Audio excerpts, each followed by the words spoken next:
On their front, 2 bimbos. 4 massive breasts, 2 tiny brains. Conjoined twins, Season 2. What happens when one finds religion and the other finds work as an exotic dancer? Find out, only on CNT. Princess Rabbit Bubblegum!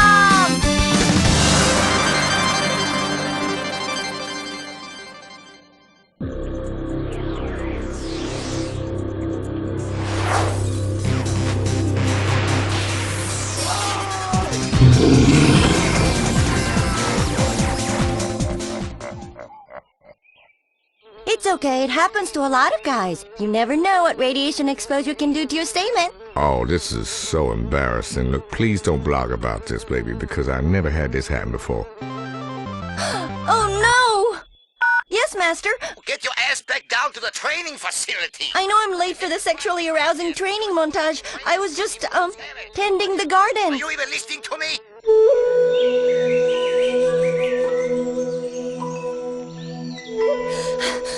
I'm sorry I'm late, Master. You're not just late, you're filthy. You have pollen all over your face. You fucking the prince again.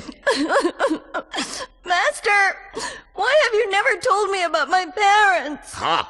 You were abandoned here by your ninja parents after they died. They killed themselves for reasons we will discuss in a future episode, trust me. But for now, I just want you to think of yourself as the chosen one.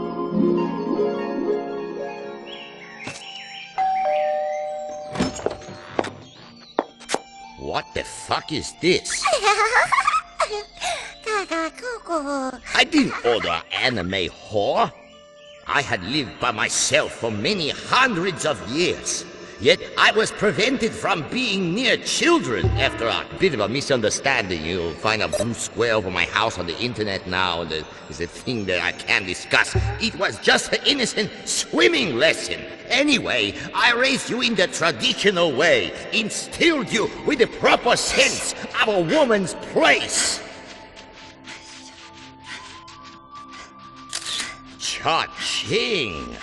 I trained you in the dark arts vital for fighting evil. I made lots of long-winded speeches that made no sense. As the wind flows, so the spirit departs. But then, what about memories? What are they? They are all we have left with. And then they're still just reeds in the wind. Like the stars of the province in Haohu. They sound simply ephemeral, yet they are as dust in the hands of a man without legs. Such are the ancestral spirits that summon us all. What? What the fuck are you talking about, Master? Concentrate! Focus on my cod philosophical jibber-jabber.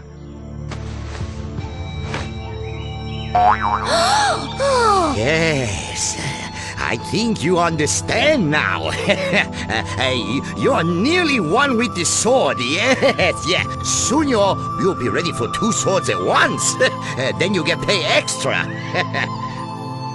But how do I know I'm destined to be a great warrior? And why do I always have to wear such skimpy clothing for training? And why do I have to have a cute teleporting animal sidekick who never does anything useful?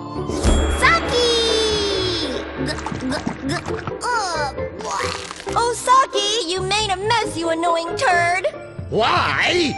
Merchandising, of course! You have all the makings of a great warrior. Eyes as big as saucers, natural pink hair, ridiculously huge breasts, a hairless vagina that you have no shame in exposing. Pencil-thin arms, come on! You are ready for the final test.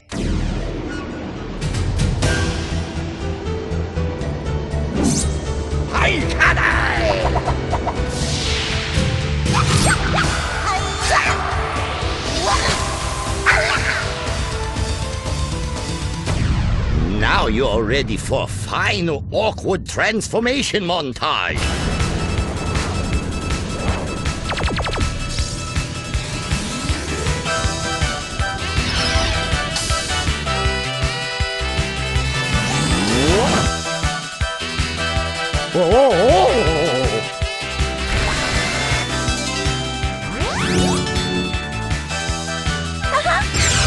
Princess Rabbit Bubble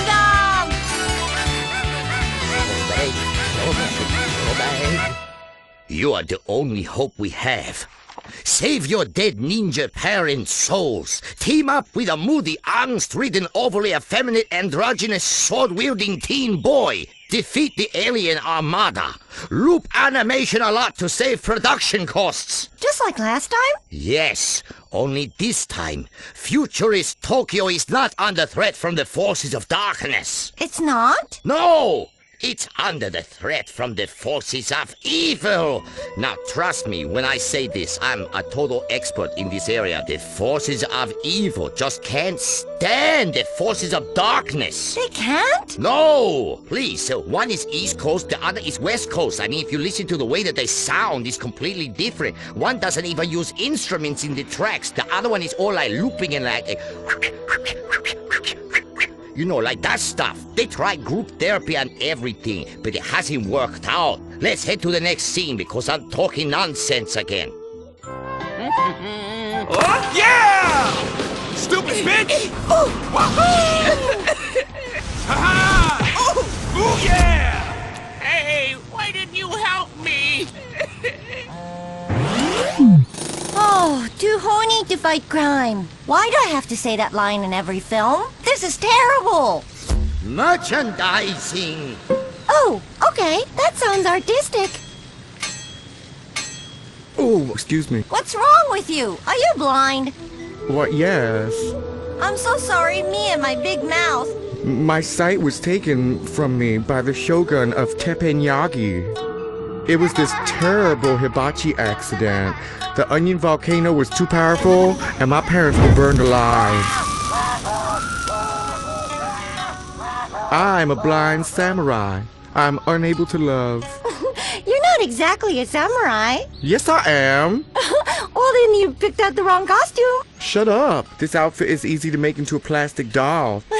Okay. Well, I wanted to be a ninja, really, but I mean, your parents are ninjas, and they dead, which is even better. So they made me into this goddamn samurai, Yeah? Well, I'm a sex fantasy for creeps.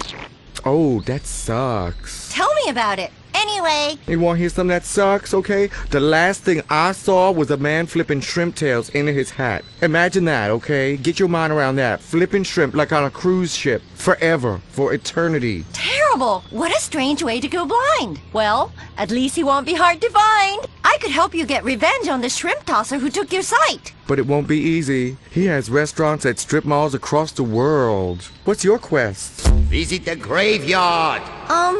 I have to visit the graveyard. And pick up a carton of Redwood Lights on your way home. Remember, lights, not the menthols. I am jonesing.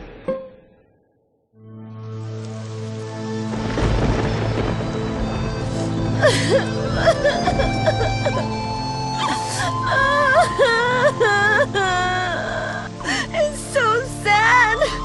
This isn't the right graveyard, but it's the only one I could find. Pee-pee time! Okay, I'm just gonna stand here and look moody, okay? Fair enough. You're blind and you're dressed wrong. Shut the fuck up, bitch. You jealous. Come on, let's get out of here before anything interesting happens.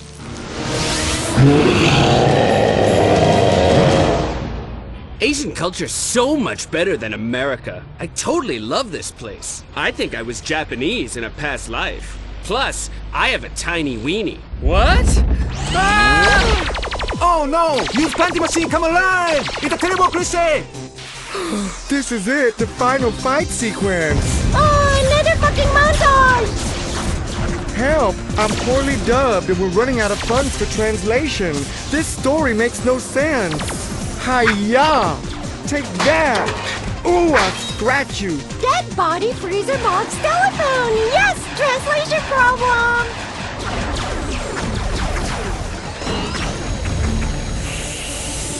Uh-oh! Monster rapey time! Remember your training. Merchandising! No! Submitting to bizarre male fantasies of women in a completely non-misogynistic and sexually healthy way. No, I never got that part in training. Hey, get out of there! Well, look, just lie back and think about merchandising. Holy ninja, you can fit all of that up there? Help! You're on your own now. I'm sorry. Blind boy whose name I can't remember! Help! I can't. My translator is a maroon. I'm sorry, girl. Hiya! This is horseshit! I'm being raped by a robot and helped by a blind chump with a dodgy translator while my master is a sick old pervert and I'm completely out of montages. This calls for a cliffhanger. Saki! Ooh, Speedball makes Saki sick. Help me, someone! Hey, what about my dead parents' souls? Oh shit, the script writers forget about them again. Oh boy. Join us next week for another episode of Princess Robot Bubblegum. And don't forget to pick up the feature-length film that went straight to DVD. The saga continues in Princess Robot Bubblegum and the Kitty Lover Shiny Bikini Ninja Super Party Time Dimensional Dragon Hole. And pick up the video game available for handhelds. Princess Robot Bubblegum LXVII. Repressed Destiny Sparkle, the action RPG. Oh shit. Too many numbers! And of course, trading cards, uncensored manga, and collectible figurines for lonely people to stick on their desks in lieu of friends. Plus, an assortment of other quality branded merchandise. Too horny to fight crime. Visit PrincessRobotBubblegum.com.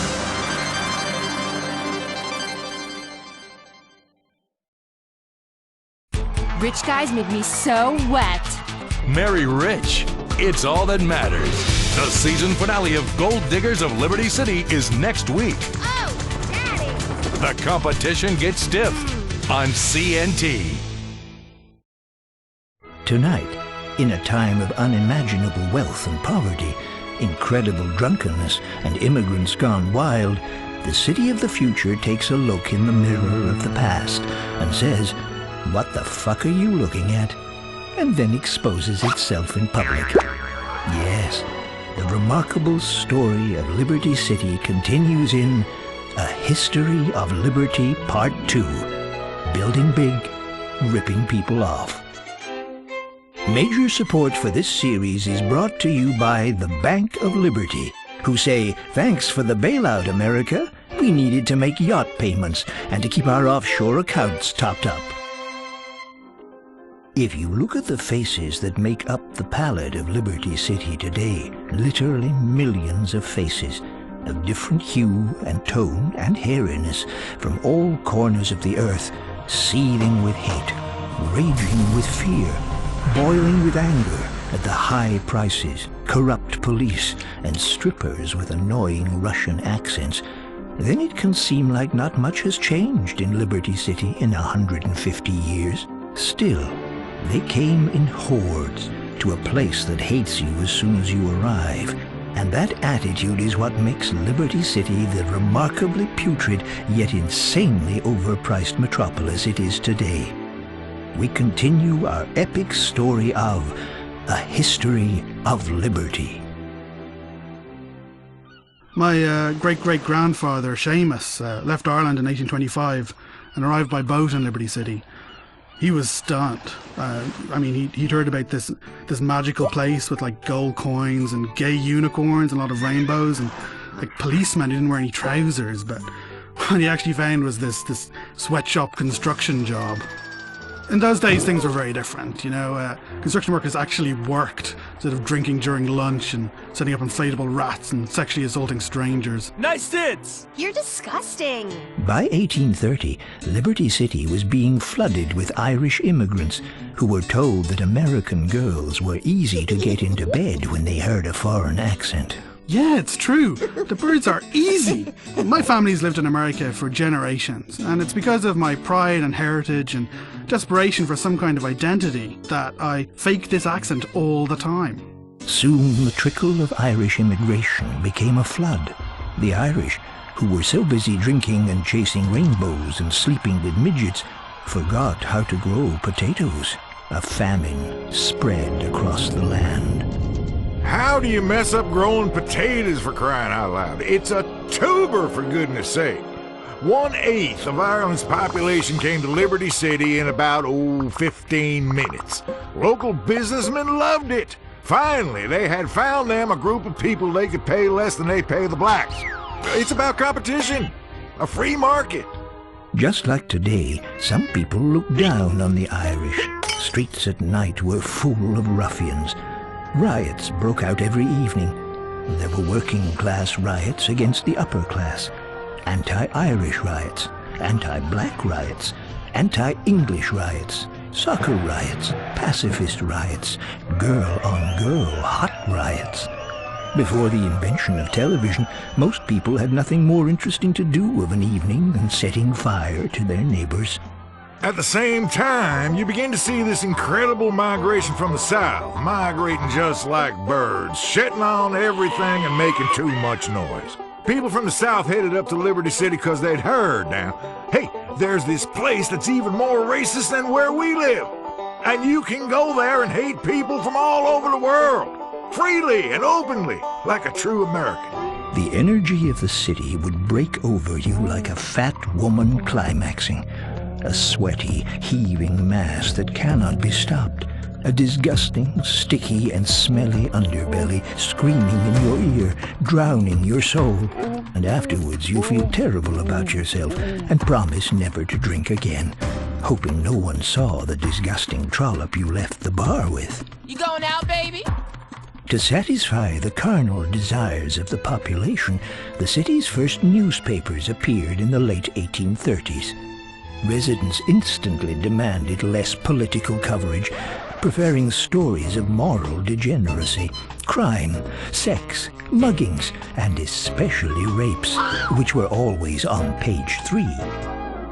The Liberty Tree published its first edition in 1835, and every time they would expose how dishonest politicians were robbing people blind, the public would criticize the media for institutional bias. Anyone who badmouths politicians or big business has an agenda. Idiot liberals, usually drug users and open homosexuals, always unduly concerned about the truth. Scared of being left out of all the fun, early bankers showed they could destabilize society as well as anyone. In 1857, the markets of the exchange collapsed. You had huge panic in the financial district as everyone realized a bunch of assholes in suits had duped America with a giant pyramid scheme in which they made out like bandits and everybody else got shit on. The poor got poorer, and there was no Social Security or Medicare to help people.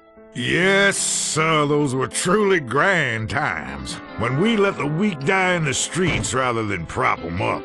It's what America's all about. Every man for himself and steal what you can when no one's looking. To help the city feel better about itself, one of the largest public works projects in history came to completion. Middle Park. Oh yeah, it was really remarkable. They took a patch of open land and put a wall around it and spent a lot of public money calling it a park. The park was another example of unparalleled American ingenuity. Copy something from Europe and pretend you invented it. The builders of Middle Park hoped that the classes could now mingle and buy drugs from each other. However, African Americans were excluded from the park entirely. Oh, I don't about that. What? Yeah, I didn't say anything. No, not much. You know, only elegant carriages were allowed. Working-class vehicles like lowriders and hybrids were barred entirely. The park had a list of rules a mile long. No picnics, blowjobs, walking on the grass, camp exercise, no baseball by schoolboys, and creepy old men were given an entire section where they could roll their balls around. But Broker residents had a problem. Rowing to work across the Humboldt River was abysmal, and rowing home drunk resulted in many naval accidents. Plus, local manic depressives complained there was nothing tall enough to jump off and kill yourself. So construction began on the Broker Bridge. It was a boom for organized crime, who ensured that non-union workers were taken care of, and gave entrepreneurial residents of Liberty City a new place to dump bodies. At the same time, a dark cloud was growing over the fledgling nation. The rise of Liberty City was a menace to the Southern way of life. Focusing on education, arts, interacting with people of other races was such a threat to the incredible civilization of the South that some states began to consider seceding from the Union. These were true patriots. They loved America so much they wanted to leave it. Some residents of Liberty City were Southern sympathizers during the Civil War. They liked the idea of drinking a 12-pack of crap beer each night, eating at breakfast buffets, and listening to rock bands that played 2-hour guitar solos. In 1863, the first draft was announced to bolster Northern troops.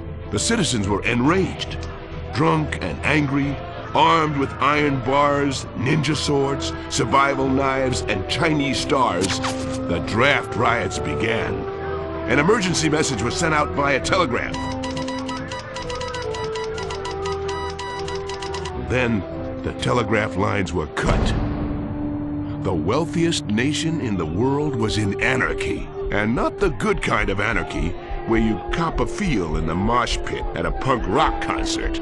Mobs formed, and to show the South that they had nothing on being two-faced bigots, rioters in Liberty City went and burned down an orphanage full of black children.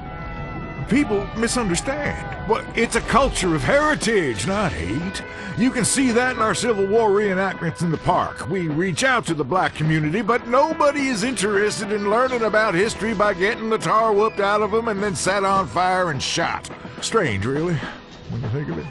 Yeah, it's strange, all right, huh? Nobody wants to spend a Saturday in the park getting lynched by dorks wearing tunics. Soon, horrible liberal musicians made protest songs asking America, "Civil War, what is it good for?" And America said, "We don't have TV yet, so it keeps things interesting." The Civil War was the crossroads of our nation, and at that crossroads was a truck stop, a fireworks stand, and a place to buy rebel flag souvenirs, and lighters with naked ladies on them. And one of those machines where you put in a quarter and that claw comes down and tries to pick up a stuffed pig, but it never really does. So you go out to your truck, and a lot lizard is out there, and she says, "I'll blow you for $20. And you let her. Then you kill her and burn the body. That's the American experience in a nutshell. The reason this war lasted for years was it took so damn long to pack a rifle. You know, we Southerners move slow and methodically. We chat a bit, tell a racist joke, go fishing, pack a rifle, take a nap. And sometime in the afternoon, you know, when you get around to it, you try to find you a Yankee or colored person to shoot. We never had a chance, really. But we'll rise again, I promise you that. After quite a few years of hard fighting and cheap novels and terrible speeches, the war was over. Everyone could go back to the peacetime pursuits of mutual self-loathing and throwing bags full of turds at freaks. It was a time of leisure and rebuilding in the North as carpetbaggers had destroyed the great civilization of the South. A civilization they misunderstood terribly. Ha! The reason they're called red states is because of the bloodshed trying to get a bunch of hillbillies to act like decent human beings. Okay. Residents wanted to relax after having won the war and celebrating with massive tailgate parties. So the new art of leisure began in Firefly Island, a quiet seaside district that featured hot dog eating competitions, condoms floating in the surf, and roller coasters that derailed and maimed people. Plus, freak shows where you could point and laugh and make dwarves and hairy women cry. Oh, that one's my favorite. With the war over, residents of Liberty City returned to amusing themselves by binge drinking, swimming with their clothes on, and watching magic shows where people would search for a tiny man hidden in a woman's nether regions. Liberty City has always been full of massive cunts after all. For once, I agree. And the city began work on a new project for its leisure class, a place of orgies and depravity, drug addiction and perversity, anxiety and sweat. The Liberty City subway. Nothing unified residents of a city more than being squashed into one another on a subway train as they rushed from one important appointment at the Hatmakers to another at the witch burning. It's disgusting. People mixing together like some great cosmopolitan clusterfuck. Preserve differences. My leg is going numb just thinking about it. Liberty City went crazy for underground trains. The first station opened in 1874 and was inaugurated by throwing buckets of urine on the platforms. People loved it, although there was nowhere to go, as the first train did not get built for another 5 years, so they had to wait in the station for a very long time. So with this and the Broker Bridge, people were free to live in the suburbs and realize the joys of commuting. Apathy, alienation, shitty radio morning shows, and car key parties. And they were allowed to live amongst their own kind in the suburbs and feel safe. Even then, bridge and tunnel was a dirty word, just like flange. Ooh! Has anybody seen my medication for my angina? I mean you, boy. What's your name? Excuse me? Oh, be quiet. I didn't mean nothing by it. Come on, get over yourself. Hey, I can laugh at myself. What's wrong with you people? Seriously, I have angina. I could die of a heart attack any second. Where's my medication? I'll bet you stole it just to get high. Say what? Are you hillbilly? With that, the island of Algonquin was free to grow into the capital of a massive metropolis, to expand beyond its borders. So what did they do? They built massive skyscrapers and looked down on the other boroughs, of course. Is there a doctor in there? Boy, get me a doctor, please. Ah! Ignorant cracker. Just like today, it was a city of birth and death, of decay and renewal, of double-headers and double-enders. Finally, Liberty City was beginning to take its modern form. Overcrowded, smelly, but impressive and grandiose, full of rich, unhappy people and poor, greedy people, all living cheek by jowl, like swine in a pen. But the city wasn't out of the woods yet. Soon, something would be invented that would change cities forever. Which we'll leave for next time on A History of Liberty.